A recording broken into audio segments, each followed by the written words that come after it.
జయశంకర్ భూపాలపల్లి జిల్లాలో రైతులకు ఎలాంటి విత్తనాల కొరత లేదని జిల్లా కలెక్టర్ భవేష్ మిశ్రా తెలిపారు.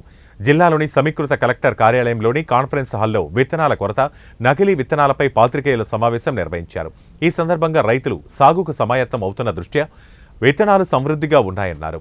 వ్యవసాయ శాఖ అధికారుల అంచనాల ప్రకారం జిల్లాలో విత్తనాలకు ఎలాంటి కొరత లేదని, ఎవరైనా కావాలని కృత్రిమ విత్తనాల కొరత సృష్టిస్తే కఠిన చర్యలు తీసుకుంటామని హెచ్చరించారు.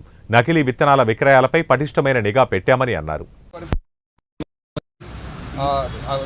సీడ్ అమ్మడం జరిగింది. ఇంకా కొన్ని దీంట్లో చేంజ్ చేయడానికి కూడా నేను చెప్పాను. ఉదాహరణకి ఇక్కడ సీరియల్ నెంబర్ మాత్రం రాశారు, సో ఇన్వాయిస్ నెంబర్ కూడా రాయాలి. ఇక్కడ ప్రతి ఒక్క ఫార్మర్ది లేకపోతే ఎవరైతే వచ్చి కొంటున్నారో మొత్తం వివరాలు కూడా ఉన్నాయి. ఏ విధంగా వచ్చి వచ్చారు, ఉదాహరణకి ఈరోజు మీనాజీపేట నుంచి వచ్చి కొన్నారు, ఏం కొన్నారు, ఏ సీడ్ కొన్నారు, ఎన్ని ప్యాకెట్స్ కొన్నారు, ప్లస్ ఆ వ్యక్తి యొక్క ఫోన్ నెంబర్స్ కూడా ఇక్కడ ఉంటాయి. సో మా ఇన్స్పెక్షన్ టీంలో mandal agriculture officer, agriculture extension officer వాళ్ళు షాప్కి విజిట్ చేసినప్పుడు ఈ ఫలానా ఎవరైతే ఉన్నారో ర్యాండమ్గా 2-3 కూడా మేము మాట్లాడతాము. అదేవిధంగా ఫీల్డ్కి పోయి కూడా ఇన్స్పెక్షన్ చేస్తాము.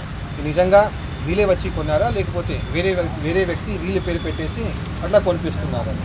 సో ఇట్లాంటి 3-4 మనం ప్రతి ఒక్క షాప్కి వెళ్ళి ఇన్స్పెక్షన్ చేస్తే మనకి రైతులు మోసం లేకుండా అందరు అవుతారు. అట్లాగే గవర్నమెంట్ నుంచి ఏదైతే మనకి ఇన్స్ట్రక్షన్స్ ఉన్నాయో వాటిని ఫాలో చేయడం జరుగుతూ ఉంటుంది.